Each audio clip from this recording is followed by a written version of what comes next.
Video like जरूर कर लीजिए और ऐसे वीडियो लगातार फ्री में पाने के लिए चैनल को तुरंत सब्सक्राइब कर लीजिए और बेल आइकन को जरूर टैप कर लीजिए ताकि आगे भी सारे वीडियो आपको मिलते रहे। यूट्यूब में फॉलो करते हैं तो प्लीज ये वाला फ्री टेलीग्राम चैनल जरूर ज्वाइन कर लीजिएगा। सारे नोटिफिकेशन सारे अपडेट यहीं पे आते हैं, ध्यान रखिए। नमस्कार दोस्तों, एग्जाम प्रिपरेशन के यूट्यूब चैनल पर एक बार फिर से आप सभी का मैं प्रियंका बहुत बहुत स्वागत करती हूँ। आरओ री एग्ज़ाम के लिए हम लोग टेस्ट सीरीज सॉल्व कर रहे हैं जो कि डेली रात को 9 बजे आ रही है। उसी को फोकस करते हुए हम लोग आगे की क्लास कंटिन्यू कर रहे हैं। अगर आप न्यू हैं चैनल पर, ये क्लास डेली आप रात को 9 बजे देख सकते हैं, जिसमें आरओ का री एग्ज़ाम हो या यूपी पीसीएस हो, आप दोनों को टारगेट करते हुए यहाँ पर क्लास कर सकते हैं। ये आपको जो टेस्ट सीरीज दी जा रही है, अलग अलग मॉक टेस्ट हैं और उनसे जो इंपॉर्टेंट क्वेश्चन हैं वो मैं लेकर के करवा रही हूँ। तो मतलब आप इसमें सीरियल देख रहे होंगे कि बिल्कुल एग्जैक्ट सीरियल नहीं चल रहा होगा। 100 to 150 क्वेश्चंस में लेकर के चलती हूँ और उसमें भी जो आपके क्वेश्चन नहीं आ सकते हैं वो मैं उनको स्किप कर देती हूँ, लेकिन जो मोस्ट इंपॉर्टेंट क्वेश्चन है वो मैंने रखे हुए हैं।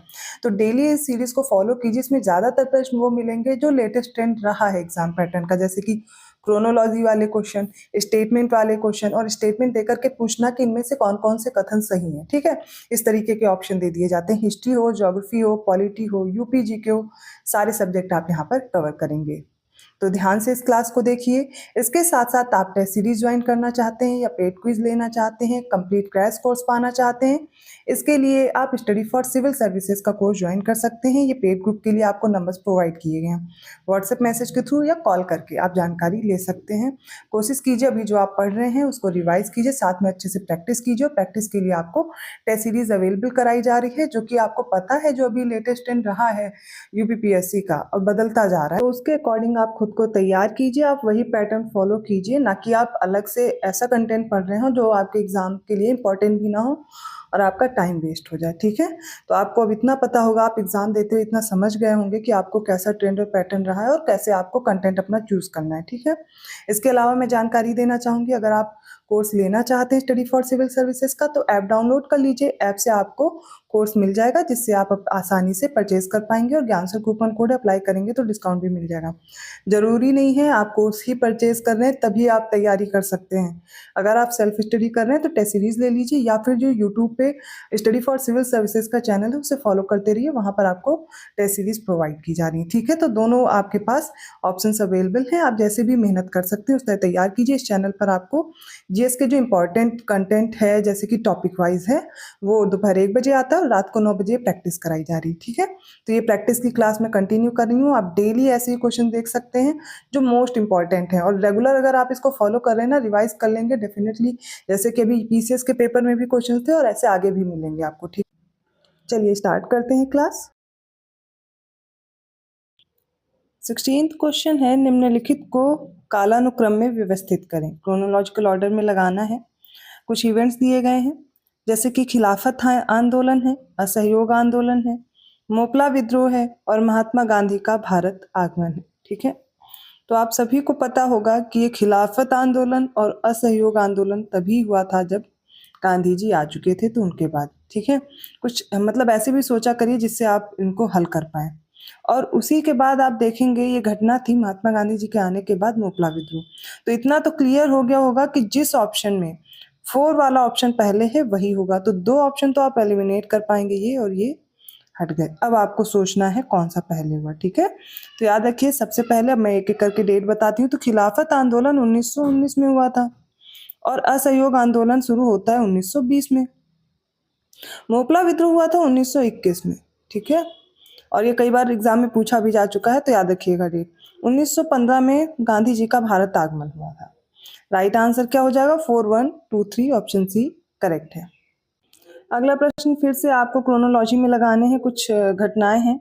साइमन कमीशन की घोषणा, भगत सिंह और बटुकेश्वर दत्त द्वारा विधानसभा पर बम फेंकना, महात्मा गांधी का दांडी मार्च और सविनय अवज्ञा आंदोलन का स्थगन।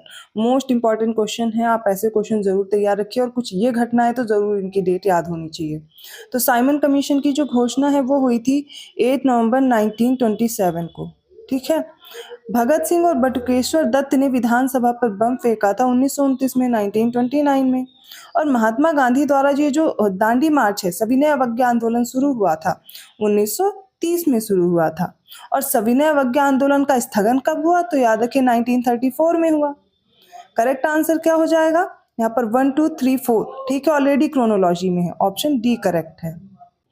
अगला क्वेश्चन है कि 1921 से 1926 ईस्वी तक की जो समय अवधि है, जो टाइम पीरियड है, ये किसका टेन्योर रहा है, किस वायसरॉय का रहा है? चेम्सफोर्ड का, रीडिंग का, हार्डिंग द्वितीय का, या फिर लैंसडाउन का? ठीक है, तो ये किसका समय काल था? ऑप्शन बी करेक्ट होगा, रीडिंग का टाइम पीरियड था। ठीक है, एक एक करके समझिए। देखिए, चेम्सफोर्ड का ही समय था ना, जब ये 1919 का अधिनियम आया था। यहीं पर रॉलेट एक्ट और बाकी सब चीजें आपको याद रखनी है। तो 1916 से जो 1921 का समय है वो चेम्सफोर्ड का है।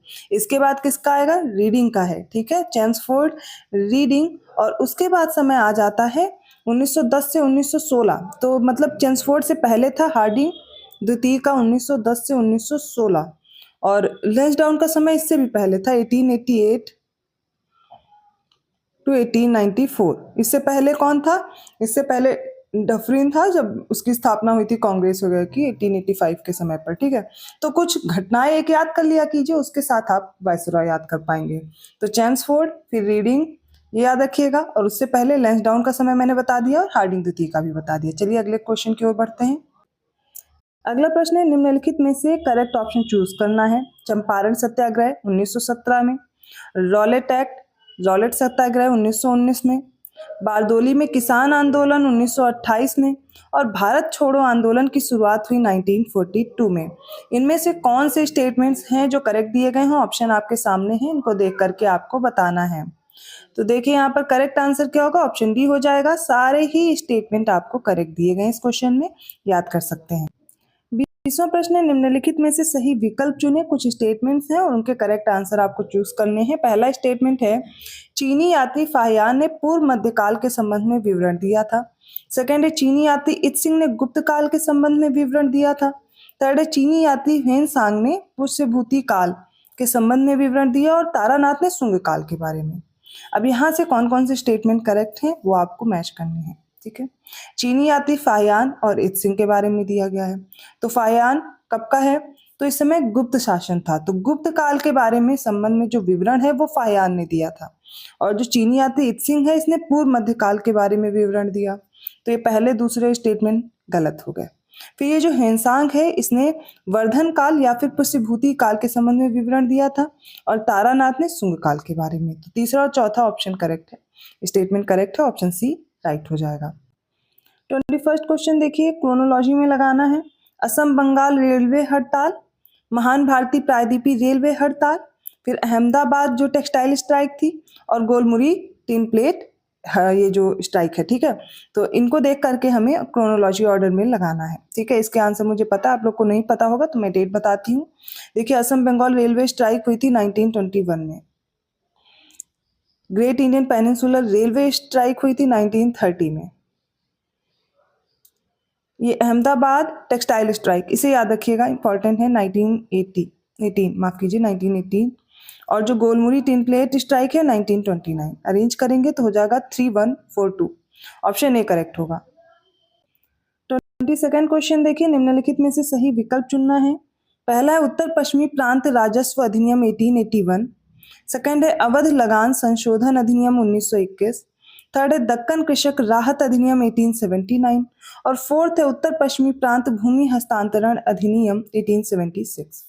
इनमें से कौन कौन से करेक्ट दिए गए हैं? सही उत्तर आपको ऑप्शन से देख करके बताना है। जब भी मैं क्वेश्चन दिया करूं, पहले वीडियो पॉज किया कीजिए, अपना आंसर नोट किया कीजिए, फिर आप मैच किया कीजिए कि आपका कौन सा आंसर करेक्ट है, आपका है सही या नहीं सही है, क्या गलती की है आपने, और अगर गलत हो रहा है तो क्यों हो रहा है। सही हो रहा है तो अच्छी बात है, फिर तो कोई दिक्कत ही नहीं। बट अगर रॉन्ग हो रहे हैं क्वेश्चन, तो कोशिश कीजिए वो क्यों गलत हो रहे हैं ये भी देखिए, क्या भी कमी रह गई है उसको कंप्लीट कीजिए। यहाँ पर देखिए, उत्तर पश्चिमी प्रांत राजस्व अधिनियम जो है वो 1881 में आया था। अवध लगान संशोधन अधिनियम ये 1921 में आया था। दक्कन कृषक राहत अधिनियम 1879 बिल्कुल करेक्ट है, और उत्तर पश्चिमी प्रांत भूमि हस्तांतरण अधिनियम 1873 में आया था, ना कि 1876 में। तो ये इनकरेक्ट हो गया। जिसमें 1 2 3 करेक्ट है वही ऑप्शन सही होगा, और वो हो जाएगा ऑप्शन ए। 23rd क्वेश्चन है, वर्ष 1915 में जर्मन विदेश मंत्रालय के सहयोग से जिमरमैन योजना के तहत Berlin committee for Indian independence के निर्माण में निम्नलिखित में से कौन शामिल थे? वीरेंद्र नाथ चट्टोपाध्याय, भूपेंद्र नाथ दत्त, लाला हरदयाल। तो इसका करेक्ट आंसर क्या हो जाएगा? Option C. तीनों ही लोग शामिल थे Berlin committee for Indian independence के निर्माण में। 1915 में जर्मन विदेश मंत्रालय के सहयोग से ये जिमरमैन योजना आई थी, उसके तहत इसका निर्माण हुआ था और इसमें वीरेंद्र नाथ चट्टोपाध्याय, भूपेंद्र नाथ दत्त और लाला हरदयाल शामिल थे। 24th क्वेश्चन देखिए, निम्नलिखित में से सही विकल्प चुनिए।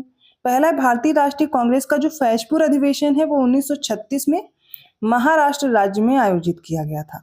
सेकंड स्टेटमेंट देखते हैं, भारतीय राष्ट्रीय कांग्रेस का ये जो फैजपुर अधिवेशन है ये पहला ऐसा अधिवेशन था जो किसी गांव में हुआ था। थर्ड स्टेटमेंट है कि इस फैजपुर अधिवेशन की जो अध्यक्षता है वो रास बिहारी बोस ने की थी। इनमें से कौन से स्टेटमेंट करेक्ट हैं? राइट आंसर क्या होगा? पहला करेक्ट है, 1936 में हुआ, महाराष्ट्र में हुआ था और ये पहला ऐसा अधिवेशन था जो गांव में हुआ था, लेकिन इसकी अध्यक्षता की थी जवाहरलाल नेहरू ने, ठीक है, ना कि रास बिहारी बोस ने। करेक्ट आंसर इसका क्या हो जाएगा? Option A. 25th क्वेश्चन देखिए, निम्नलिखित में से कौन पाइका विद्रोह के महत्वपूर्ण नेता थे जो 1817 में उड़ीसा राज्य में हुआ था? तीरथ सिंह, बख्शी जंग बहादुर विद्याधर, मुकुंद देव, इनमें से कौन शामिल थे? तो देखिए, पाइका विद्रोह उड़ीसा में हुआ, कब हुआ? 1817 में हुआ। इसमें शामिल कौन थे? तो इसमें बख्शी जंग बहादुर थे, दीन बंधु संत थे और इनके साथ साथ मुकुंद देव थे। तीरथ सिंह इसमें नहीं थे। राइट आंसर है ऑप्शन डी, 2 और 3। 26 क्वेश्चन देखिए, सही विकल्प का चयन करना है। पहला स्टेटमेंट है, कैस्पियन सागर झील की सीमा 5 देशों से कजाकिस्तान, तुर्कमेनिस्तान, ईरान और अजरबैजान और रूस से लगती है। पहला स्टेटमेंट है। सेकंड है, जो कैस्पियन सागर झील है सतह क्षेत्र की दृष्टि से बात की जाए तो विश्व का सबसे बड़ा अंतर्देशीय जल निकाय है। The Caspian sea lake is largest inland body of water of the world in terms of surface area. Third statement है, कैस्पियन सागर झील के समुद्री पर्यावरण की सुरक्षा के लिए कैस्पियन लिटोरल स्टेट्स ने 2003 में तेहरान फ्रेमवर्क कन्वेंशन पर हस्ताक्षर किए थे। इनमें से कौन से स्टेटमेंट करेक्ट है? कोशिश कीजिए इसका आंसर देने की और इसका करेक्ट आंसर हो जाएगा ऑप्शन सी, मतलब तीनों स्टेटमेंट करेक्ट हैं। 27th क्वेश्चन है, निम्नलिखित में से कौन सी नदियां डेल्टा नहीं बनाती हैं? गोदावरी नदी, कृष्णा नदी, नर्मदा नदी और कावेरी नदी।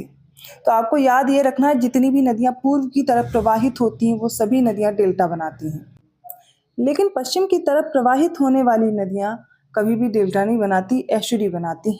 ध्यान रखिए, देखिए जो पश्चिम की तरफ प्रवाहित होने वाली नदियां हैं, यहाँ पर ये प्रायद्वीपीय भारत है, मान लीजिए ये वेस्टर्न घाट है, तो ऊंचाई से जब ये यहाँ पर गिरती हैं नदियां तो एस्चुरी का निर्माण करती हैं।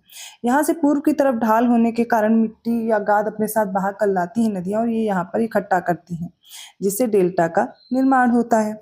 अब इनमें जो नदियां हैं, गोदावरी डेल्टा बनाएगी, कृष्णा नदी भी डेल्टा बनाएगी, कावेरी नदी भी डेल्टा बनाएगी, लेकिन नर्मदा और तापी जैसी नदियां क्या करती हैं? ये एस्चुरी बनाती हैं, डेल्टा नहीं बनाती हैं।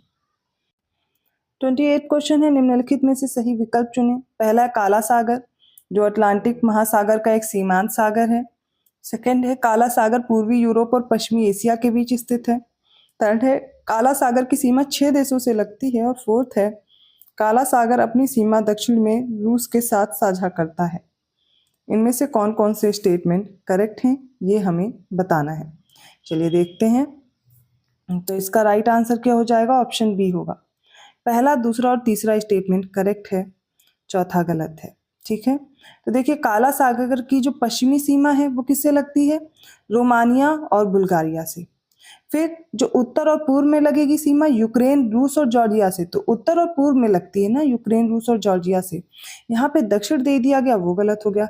दक्षिण में ये तुर्की से इससे अपनी सीमा साझा करता है दक्षिण में, इसलिए ऑप्शन इनकरेक्ट है, बाकी सारे करेक्ट हैं। 29th क्वेश्चन है, निम्नलिखित में से सही विकल्प चुनें। पहला कथन है, भारत के पूर्वी घाट और पश्चिमी घाट तमिलनाडु राज्य में नीलगिरी पहाड़ियों पर मिलते हैं। सेकंड है, हिंदन नदी मध्य प्रदेश में शाकंभरी देवी पर्वत श्रृंखला से निकलती है। थर्ड, अक्सर खबरों में सुनने को मिलने वाली 9 डैश लाइन का संबंध दक्षिण चीन सागर विवाद से है। कौन से ऑप्शन इसमें से करेक्ट है? पहला कथन बिल्कुल सही है। सेकंड देखते हैं, हिंडन नदी मध्य प्रदेश में शाकंभरी देवी पर्वत श्रृंखला से निकलती है? तो देखिए, हिंडन नदी यमुना की सहायक नदी है और यह उत्तर प्रदेश में निकलती है, ना कि मध्य प्रदेश में शाकंभरी देवी पर्वत श्रृंखला से। तो सेकेंड इनकरेक्ट हो गया। थर्ड स्टेटमेंट बिल्कुल सही है। तो राइट आंसर होगा ऑप्शन बी। 1 और 3 आर करेक्ट। अगला प्रश्न है, निम्नलिखित में से सही विकल्प चुनें। पहला कथन है, अरब सागर में गिरने वाली सबसे बड़ी नदी जो है वो सिंधु नदी है। सेकेंड है, जोजिला पास केंद्र शासित प्रदेश लद्दाख के कारगिल जिले में स्थित है। थर्ड है, डोकलाम विवाद में शामिल देश भारत, चीन और म्यांमार है। इनमें से कौन से करेक्ट ऑप्शंस हैं? ऑप्शन ए करेक्ट है, राइट स्टेटमेंट फर्स्ट और सेकंड है। थर्ड इनकरेक्ट है, क्योंकि जो डोकलाम विवाद है इसमें जो देश शामिल है उसमें भारत है, चीन है और उसके साथ भूटान है, ना कि म्यांमार है, इसलिए ये गलत हो जाएगा। ठीक है, भूटान है ना कि म्यांमार है। तो आज के इंपॉर्टेंट क्वेश्चंस थे। आई होप आपको समझ में आएंगे। किसी भी क्वेश्चन में कहीं भी डाउट है आप कमेंट करके पूछ सकते हैं।